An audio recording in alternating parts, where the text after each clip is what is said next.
하겠습니다. 함께 우리 여호수아서 3장 1절에서 17절까지 구약 성경 323쪽에 있네요. 찾으셔서 1절부터 한 절씩 교독해서 읽고 마지막 17절은 같이 읽겠습니다. 찾으신 줄 알고 제가 3장 1절부터 하나님의 말씀을 봉독합니다.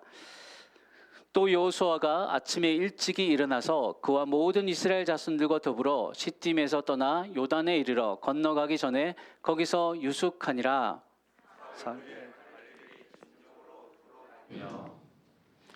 백성에게 명령하여 이르되 너희는 레위 사람 제사장들이 너희 하나님 여호와의 언약궤 매는 것을 보거든 너희가 있는 곳을 떠나 그 뒤를 따르라. 그러나 너희와 그 사이 거리가 2000규빗쯤 되게 하고 그것에 가까이 하지는 말라. 그리하면 너희가 행할 일을 아느니 너희가 이전에 이 길을 지나고 들으신 하였음이라 하라. 여호수아가 또 백성에게 이르되 너희는 자신을 성결하게 하라. 여호와께서 내일 너희 가운데 기이한 일들을 행하시리라. 여호수아가 또 제사장들에게 말하여 이르되 언약궤를 메고 백성이 앞서 건너가라 하며 곧 언약궤를 메고 백성이 앞서 나아가니라. 여호와께서 여호수아에게 이르시되 내가 오늘부터 시작하여 너를 온 이스라엘의 목전에서 크게 하여 내가 모세와 함께 있었던 것 같이 너와 함께 있는 것을 그들이 알게 하리라. 너는 언약궤를 맨 제사장들에게 명령하여 이르기를 너희가 요단 물가에 이르거든 요단에 들어서라. 너는 언약궤를 맨 제사장들에게 여호수아가 이스라엘 자손에게 이르되 이리 와서 너희의 하나님 여호와의 말씀을 들으라 하고 또 말하되 살아계신 하나님이 너희 가운데 계시사 가나안 족속과 헷 족속과 히비 족속과 브리스 족속과 기르가스 족속과 아모리 족속과 여부스 족속을 너희 앞에서 반드시 쫓아내실 줄을 이것으로서 너희가 알리라.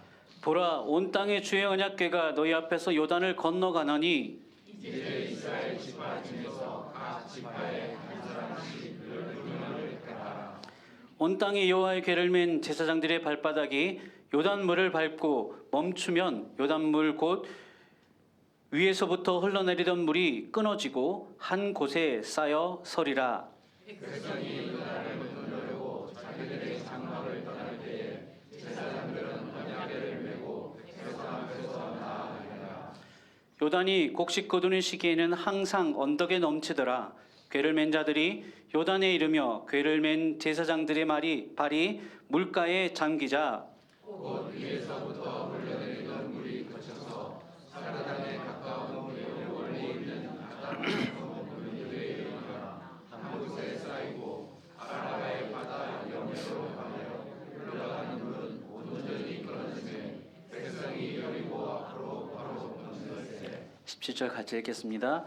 여호와의 언약궤를 맨 제사장들은 요단 가운데 마른 땅에 굳게 섰고 그 모든 백성이 요단을 건너기를 마칠 때까지 모든 이스라엘은 그 마른 땅으로 건너갔더라. 아멘. 인류 역사에서 길이 남을 가장 뜻깊은 감동적인 순간이 있다면 그 중에 하나로 1969년에 닐 암스트롱이 인류로서 처음으로 달에 첫 발을 내디딘 위대한 장면을 뽑을 수 있을 겁니다.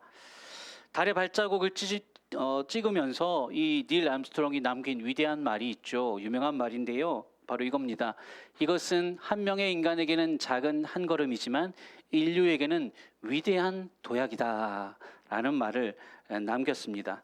이 말은 오늘까지도 전해지면서 우리가 인류가 가졌던 거대한 도약의 발걸음에 대해서 기억나게 하는 유산으로 남아 있습니다. 이와 비슷하게요. 구약의 이스라엘의 역사 가운데서도 가장 기념비적인 순간을 뽑으라고 한다면 이스라엘 사람들이 제일 먼저 뽑는 것이 첫 번째가 바로 출애굽했던 그리고 출애굽에서 홍해를 건넜던 그 사건을 얘기할 거고 그와 더불어서 함께 나오는 언급되는 이야기가 바로 오늘 우리가 함께 읽은 본문에 나오는 요단강 도하 사건을 꼽을 수가 있습니다. 이 요단강 도하 사건을 통해서 이스라엘 백성들은 하나님이 약속하신 젖과 꿀이 흐르는 가나안 땅으로 들어가는 이른바 역사의 한 지평을 새롭게 여는 새로운 발걸음을 내딛었기 때문입니다. 저는 오늘 이 본문에 기록된 요단강 도하 사건을 가지고 삶의 문지방을 넘어라는 제목의 말씀을 나누고자 합니다. 이 말씀을 통해서 지나온 2024년도 갑진년 한 해를 뒤로 하고 이제 2025년도 을사년이라고 하더라고요. 뱀의 해인데 이 2025년 을사년 새해를 어떻게 또 하나의 작은 발걸음, 믿음의 발걸음을 내딛는 우리들에게 과연 어떠한 자세가, 어떠한 다짐이 필요한지를 오늘 말씀을 통해서 함께 배워보고자 합니다. 먼저 첫 번째로 오늘 본문은요, 여호수아와 이스라엘 백성들이 요단강 앞에서 강을 건너기 전에 준비하는 내용으로 이야기가 시작됩니다. 본문에서 여호수아가 이스라엘 백성들에게 이제 요단강을 건너야 되니까 너희가 이러이러한 준비를 해라라고 두 가지 준비 사항을 이야기하고 있는데요. 그 두 가지 준비 사항이 좀 뭐랄까요? 약간 특이하고 기이합니다. 첫 번째부터 한번 봅시다. 첫 번째 준비 사항이 무엇이냐? 그건 뭐냐면 언약궤를 따라가라는 것이었습니다. 언약궤를 따라가라. 본문 2절에서 3절 말씀 제가 읽어드릴 테니 들어보십시오.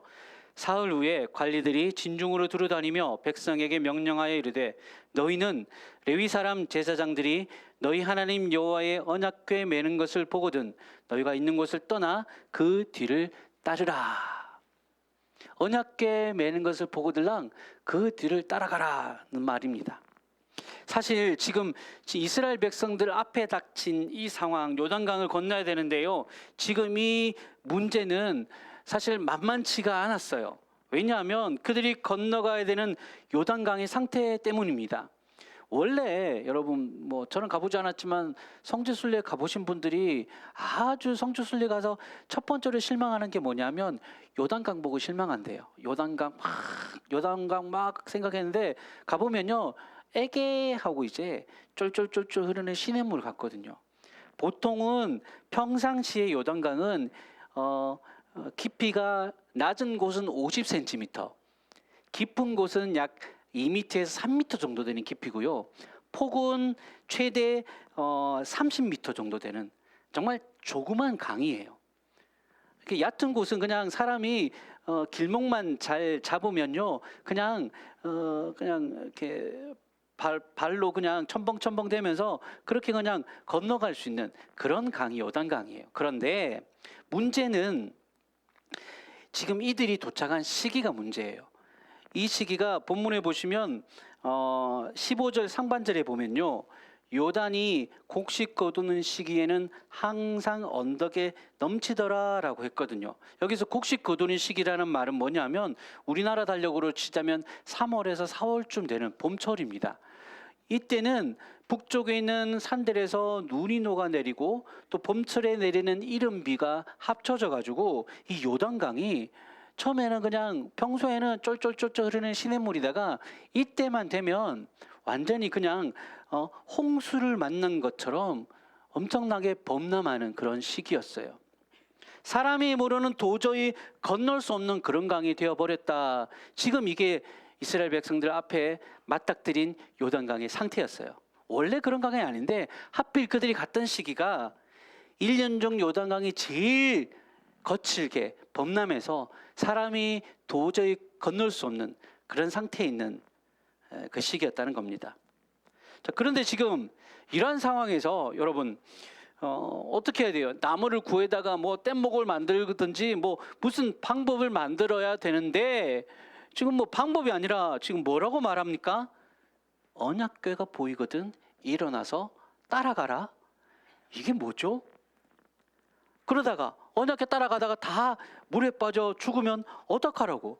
왜 여호수아는 이처럼 준비해야 할 일들을 준비하지 않고 아무 대책 없이 이런 황당한 준비 명령을 내렸을까요? 우리는 여기서 이 요단강 도하 사건의 핵심 되는 이야기를 확인해 볼 수 있습니다. 그게 뭐냐면 이 요단강을 건너는 이 사건은요, 이스라엘 백성들 자신들의 어떤 힘이나 노력에 의해서가 아니라 바로 하나님의 능력으로 건너가게 하시는 사건이 될 것이다. 이걸 이제 암시하는 말이에요. 너희는 언약궤를 보거든 그걸 따라가라. 그러니까 언약궤는 무엇입니까? 하나님의 보좌, 하나님의 임재를 상징하는 거거든요. 그러니까 하나님만 따라가라라는 거예요. 그러니까 이 요단강을 건너는 것은 너희가 무슨 노력을 하고 준비를 하고 막 해서 건너는 것이 아니라 하나님을 따라가면 건너갈 수 있다라는 것을 가르쳐 주는 거예요. 하나님이 앞서 가시니 너희는 뒤를 따라가면 된다라는 것입니다. 마치 과거에 하나님께서 출애굽하실 때에도 기적같이 홍해를 가르셔서 이스라엘 백성들을 그 바다 사이로 통과하게 하셨던 것처럼 이번에도 도무지 말도 안 되는 건널 수 없는 그 이 요단강의 거친 물결을 하나님이 기적 같은 방법으로 건너가게 하실 테니 이번에도 언약궤만 바라보고 하나님만 바라보고 따라가라 라고 말씀하는 겁니다. 본문 4절 말씀을 한번 더 주목해 볼 필요가 있는데요. 4절에 보십시오. 그러나 너희와 그 사이 거리가 2000 규빗쯤 되게 하고 그것에 가까이 하지는 말라. 그리하면 너희가 행할 길을 알리니 너희가 이전에 이 길을 지나보지 못하였음이니라 하니라 라고 했어요. 보시면 언약궤하고 이스라엘 백성들하고의 거리를 2000 규빗쯤 띄워 놓아라 라고 말하고 있습니다. 여기서 2000 규빗은 우리로 치면 우리의 그 도량의 환산 기준으로 치면 대략 약 1km 조금 못된 한 900m 정도 되는 거리라고 보시면 돼요. 900m 정도 되는 거리를 띄워서 언약궤가 있고 거기로부터 900m 정도 거리를 띄워서 이스라엘 백성들이 따라가라라고 합니다. 이게 무슨 말이냐면요. 여러분 사람이 그냥 눈으로 만약 이렇게 평지로 탁 펼쳐져 있다면 눈으로 볼 수 있는 최대의 거리가 약 1km 정도라고 해요. 그러니까 이스라엘 백성들 전체가 이스라엘 백성들 앞에 있는 선두만 보는 것이 아니라 이스라엘 백성들 전체가 모두 다 같이 한눈에 언약궤를 바라볼 수 있는 정도 거리를 띄우기 위해서 그래서 2000규빗 거리를 띄워놓은 거예요. 이 정도 거리를 띄워놓고 가고 있으면요. 이스라엘 본진 앞에서든 뒤에서든 어디에서든 눈을 들면 언약궤가 보이는 거예요. 너무 가까이 붙지 말고 멀찍이 거리를 두고 따라오라는 말은 이거예요. 이제부터 안 가본 길을 가야 되니까 너희들 잘 보고 지금 보이지? 야 앞에서도 보이고 뒤에서도 보이지? 다 잘 보이지? 이제 내가 가는 대로 그대로 따라오기만 해 라고 지금 하나님께서 말씀하시고 계신 겁니다. 사랑하는 여러분, 새해가 되었고요. 새로운 날들이 우리 앞에 펼쳐지게 됩니다. 사실 온갖 불안한 소식들이 지금도 우리의 눈과 귀를 어지럽히고 있고 과연 지금 내 앞에 기다리고 있는 미래가 검은 먹구름이 될지 아니면 반짝반짝이는 햇살이 될지는 아무도 몰라요. 아무도 모르나 한 가지 확실한 것은 뭐냐면 이 모든 상황 가운데서 하나님은 우리의 하나님이시고 그분은 결단코 우리를 떠나지 않으시고 버리지 않으신다는 사실을 믿으시기 바랍니다. 여호수아서 1장 5절에 하나님이 이 요단강 도하를 앞둔 여호수아에게 뭐라고 말씀하셨는지 한번 보십시오. 우리 본문을 보시면서 화면을 보시면서 같이 읽겠습니다. 시작. 내 평생에 너를 능히 대적할 자가 없으리니 내가 모세와 함께 있었던 것 같이 너와 함께 있을 것임이니라. 내가 너를 떠나지 아니하며 버리지 아니하리니. 아멘. 사랑하는 여러분, 여호수아에게 말씀하신 이 말씀이 오늘 저와 여러분에게도 주신 말씀인 줄을 믿으시기 바랍니다. 쓰나미처럼 몰아치는 이 거친 요단강 물만 보지 말고 하나님의 언약궤, 하나님의 임재에 집중하면서 그분을 따라가는 겁니다. 주님만 바라보고 주님만 따라가면 올 한 해도 살 수 있게 되는 줄로 믿으시기 바랍니다. 이러한 믿음과 또 이러한 순종의 역사가 올 한 해 우리 모두 가운데 가득하시기를 주님의 이름으로 간절히 축원합니다. 아멘. 자, 두 번째로 넘어가겠습니다. 무엇을 준비하라고 그랬느냐? 두 번째는요, 자신을 성결하게 하라. 두 번째, 이스라엘 백성들에게 너희는 요 언약궤를 바라보라라고 하고는 이번에는 또 자신을 성결하게 하라라고 합니다. 본문 5절 말씀이에요. 제가 읽어드릴게요. 여호수아가 또 백성에게 이르되 너희는 자신을 성결하게 하라.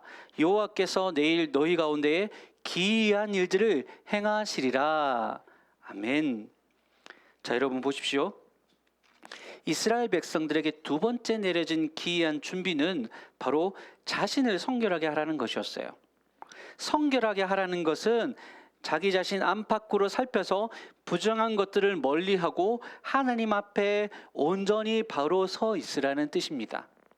근데 뭐 이런 거는 하나님 앞에 제사 드릴 때나 예배 드릴 때나 하는 거지, 지금 눈앞에는 이게 건너가야 될 요단강이 있고 또 강을 건너면 이제 어떤 일이 있습니까? 적이랑 싸워야 되거든요. 가나안 민족이랑 이제 싸워야 돼요. 그런데 이게 무슨 그럴 준비를 해야 될 시간인데도 불구하고 이게 뭐 무슨 뚱딴지 같이 너 자신을 성결하게 하라? 이게 지금 이해가 되는 말씀인지 모르겠습니다. 직접적이고 뭔가 이렇게 실제적인 준비 사항이 아니라 뭐 예배 드릴 것처럼 제사 드릴 것처럼 너희 자신을 성결하게 준비시켜라, 이 말이 무슨 뜻이냐? 여러분 사실 이것도요, 첫 번째 준비인 언약궤만 바라보라라는 것과 같은 맥락으로 이해하셔야 됩니다. 하나님께서 너희 중에 함께 하시면서 너희의 길을 인도하실 것이다. 그러니 너희는 하나님이 거하실 장막, 하나님이 거하실 초소가 될 수 있도록 너희 몸과 마음을 거룩하고 정결하게 만들어라 라는 뜻입니다. 하나님이 함께 하실 거니까, 하나님이 거하실 거니까 자신의 몸과 마음을 하나님이 거하실 초소 될 수 있도록 준비시키라는 뜻이에요. 이제 눈앞에서 하나님의 기이한 기적이, 정말 말도 안 되는 기적이 눈앞에 일어나게 될 것인데, 내 삶이 하나님의 위대한 역사의 바로 그 현장이 될 것인데, 하나님의 권능이 임하실 현장이 거룩하지 못하거나 또는 부정한 상태로 있어서는 역사가 일어날 수가 있겠습니까? 안 되는 거죠. 생각해 보십시오. 만약 우리 집에 정말 귀한 손님이 온다고 한번 가정해 보세요. 그러면 어떻게 해요? 청소를 하겠죠.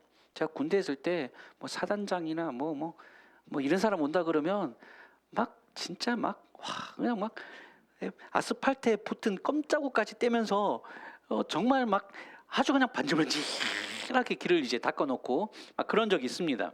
마찬가지예요, 여러분. 중요한 사람, 아주 중요한 일들을 앞두고 중요한 사람이 올 때 그분을 맞이하기 위해서 준비를 하는 것 당연한 것이죠. 여기서 지금 본문에서 자신을 성결하게 하라는 것은 너의 삶 가운데 하나님이 역사하실 것이니 네 삶을 하나님의 역사의 현장이 될 수 있도록 준비시키라 라는 뜻입니다. 사랑하는 여러분, 올 2025년도 한 해 우리의 삶에 하나님의 역사가 풍성히 일어나시길 소원하십니까? 뭐 일어나도 그만, 안 일어나도 그만, 그런 건 아니시죠? 소원하시죠? 내 삶에 올 한 해도 하나님의 놀랍고 풍성하신 은혜가 가득 부어지시기를 소원하시죠? 그렇다면 그분이 우리 가운데 임하시도록, 그분의 은혜가 우리 가운데 오시도록 우리의 삶의 안과 밖을 성결하게 정결하게 만들어 가야 되는 줄 믿으시기 바랍니다. 이건 단지 그냥 주일에 예배 드릴 때만 해당되는 게 아니에요. 주일뿐만 아니라 평일에 일상의 현장에서도, 가정에서든 직장에서든 그 어디에서든지 그곳에 하나님의 은혜가 임하시도록 하려면 모든 영역에 있어서 죄와 악한 것들을 몰아내고 입술의 말과 마음의 생각과 우리의 행동과 습관에 이르기까지 모든 영역에 있어서 그리스도의 보혈로 정결케 해주시고 하나님의 뜻을 이루는 순간들로 채워가게 해달라고 간절히 기도하는 일이 우리에게 필요합니다. 하나님의 은혜 역사는 여기에만 일어나는 게 아니잖아요. 그렇지요, 여러분? 예배 드릴 때만 은혜 받아야 되는 게 아니잖아요. 우리의 삶의 진짜 은혜는 우리의 삶에 기적이 일어나고 막힌 게 뚫어지고 변화가 일어나야 되는 역사 현장은 어디예요? 우리의 삶의 현장이잖아요. 가정이고 직장이잖아요. 그러면 그곳에 하나님의 역사가 일어나려면 그곳에서 우리의 삶이 어떻게 된다고요? 성결해야 된다고요. 교회에서 하나님께 예배 드릴 때만 거룩한 모습이 아니라 가정에서든 직장에 나가서든 어디에서든 내가 있는 곳이 하나님의 은혜가 나타나는 현장이 되도록 우리의 삶을, 내 입술의 말과 내 마음의 생각과 내 삶의 행동들이 주님 앞에 거룩하게 구별되어서 그렇게 살아가시는 저와 여러분 되시기를 주님의 이름으로 축복합니다. 데살로니가전서 5장 23절 말씀인데요, 우리 같이 한번 읽어보겠습니다. 시작. 평강의 하나님이 친히 너희를 온전히 거룩하게 하시고 또 너희의 온 영과 혼과 몸이 우리 주 예수 그리스도께서 강림하실 때에 흠없게 보존되기를 원하노라. 아멘. 오늘 이 바울의 이 데살로니가 교회를 향한 이 기도가, 이 고백이 오늘 저와 여러분의 삶에도 이루어져서 새해에도 주님 앞에 거룩하고 흠이 없는 성도로 온전히 세워지기 위해서 날마다 믿음의 선한 싸움을 싸워가시는 우리 모든 주의 거룩한 백성들 되시기를 주님의 이름으로 간절히 축원합니다. 아멘. 자, 이렇게 여호수아가 명령한 대로 준비를 다 했습니다. 하나님만 바라보겠다고 했고요. 또 자신을 성결하게 준비해서 하나님의 은혜의 역사가 나타날 장이 되기 위해서 준비를 마쳤습니다. 그렇게 이스라엘 백성들이 언약궤를 바라보고 있습니다. 이제 여호수아가 하나님의 하실 일들을 이스라엘 백성들에게 구체적으로 설명을 해주기 시작합니다. 본문의 11절과 13절 말씀이에요. 제가 읽어드릴게요. 보라, 온 땅에 주의 언약궤가 너희 앞에서 요단을 건너가나니 온 땅에 주 여호와의 궤를 맨 제사장들의 발바닥이 요단물을 밟고 멈추면 요단물 곧 위에서부터 흘러내리던 물이 끊어지고 한 곳에 쌓여 서리라. 여러분, 이 말씀에 의하면 이스라엘이 요단을 건너는 기적이 일어나는 정확한 시작점이 어디서부터예요? 어디서부터? 제사장들의 발바닥이, 언약궤를 맨 제사장들의 발바닥이 요단물을 밟는 그 순간부터 기적이 시작된다는 뜻입니다. 제사장들이 강물을 밟고 멈추면 마치 홍수처럼 거세게 흘러내리던 그 요단 강물이 멈춰지고 끊어지고 한 곳에 벽처럼 쌓여서 세워지게 될 것이다 라고 말씀하고 있습니다. 여러분, 여기서 재미있는 게 뭐냐 하면요, 성경에서 발바닥으로 밟는 것, 이 표현은 보통 어떤 의미로 사용되냐 하면요, 원수들을 정복한다는 의미가 담겨져 있습니다. 너희 발바닥으로 밟는 땅을 내가 너에게 주겠다라고 하실 때 바로 그런 의미입니다. 적들로부터 그 땅을 정복하겠다, 그런 의미가 담겨져 있어요. 그런데 지금 그 표현을 하나님이 제사장들이 요단강물을 밟을 때 그 표현을 씁니다. 제사장들의 발바닥이 요단물을 밟고 라고 되어 있죠. 지금 이게 뭐냐면 온 땅의 주가 되시는 하나님의 언약궤를 맨 이 제사장들이 발로 밟는다. 그건 뭐냐? 그 땅을 하나님이 정복하신다 라는 의미가 담겨져 있어요. 그 하나님 앞에 그 창이라든 요단 강물들이 정복하시는 그 하나님의 권세 앞에서 어떻게 됐냐면 두려워서 끊어지고 물러가서 한 곳에 서게 됩니다. 군대에서 원스타 대장 뜨면 어떻게 되는 줄 아십니까? 부대 전체가 바짝 긴장해가지고 차렷 꼼짝도 못하게 막 버블버블 떨면서 이렇게 서 있을 수밖에 없어요.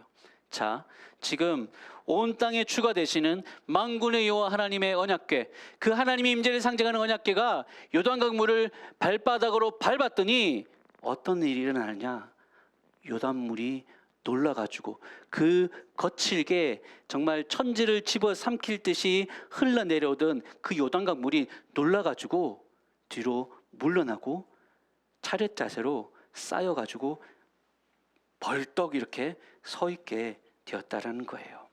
이게 뭐냐면 실제로 본문 16절에 보면요, 물이 그쳐서 매우 멀리 있는 아담 성읍 변두리에 일어나서 쌓였다라고 했는데요, 이 아담 성읍이 오늘날 지도상에서 거리를 보니까요, 이게 지금 요단강을 건너는 이 지역에서 거의 약 20km에서 30km 정도 거리예요. 그러니까 지금 제사장이 요단강 물을 발바닥으로 바른 순간부터 시작해서 물이 뒤로 쫙 밀려가서 상류 쪽, 요단강 상류 쪽으로 갈릴리 호수 있는 쪽으로요 20km를 뒤로 물러갔다는 거예요. 그만큼 물러가서 벽을 이루고 쌓였다는 거는요, 하나님의 그 정복하시는 그 권세 앞에 그 하나님의 임재의 발바닥, 그 발바닥 앞에서 두려워서 도망가는 거예요. 실제로 시편 114편에서 시편 기자가 이 출애굽과 요단강의 도하 사건을 이렇게 표현했거든요. 어떻게 표현했냐면 114편 2절에서 보면 바다가 보고 도망하며 요단은 물러갔으니 라고 했습니다. 도망치고 물러갔다라고 표현해요. 물이 바다가 갈라지는 걸요 도망쳤다 그러고요, 요단강이 20km를 위로 올려가가지고 벽을 세워서 섰다는 거는 물러갔다라고. 하나님이 임하시니 하나님의 권능과 권세가 요단을 밟았더니 요단이 두려워서 물러가 버렸다라는 뜻입니다.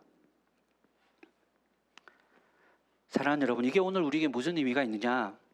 우리 하나님이 우리에 앞서서 행하시면 우리가 두려워할 만한 모든 혼돈과 위기와 어려움들이 물러가고 떠나가고 두려워서 벌벌 떨게 될 줄로 믿으시기 바랍니다.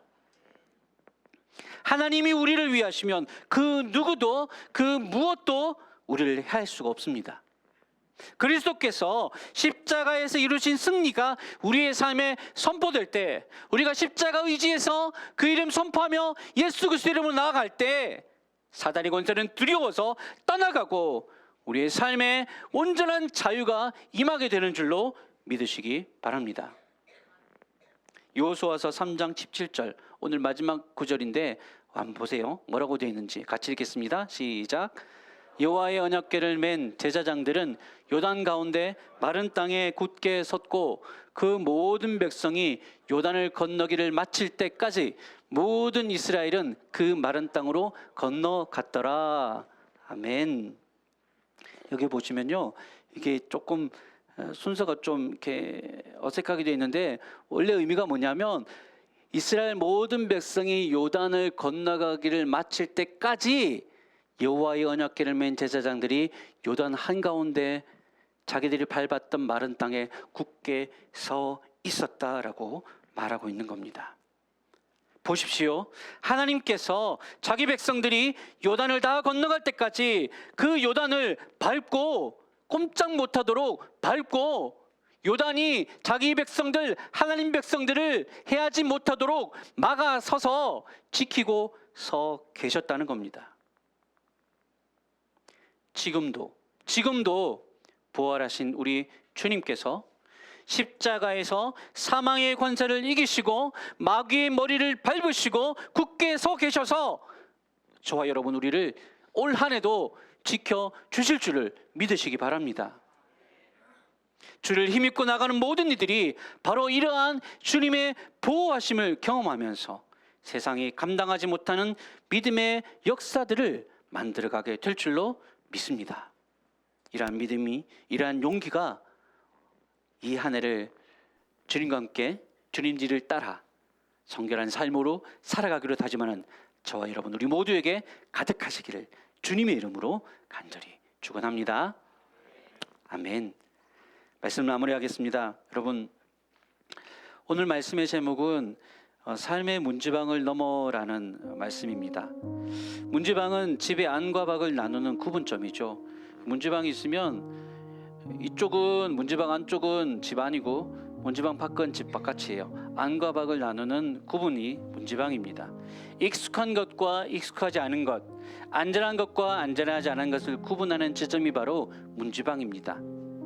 익숙하고 안전한 곳에만 있으면 편안하겠지만 새로운 도전이 없는 삶은 무료하고 자칫 위험합니다.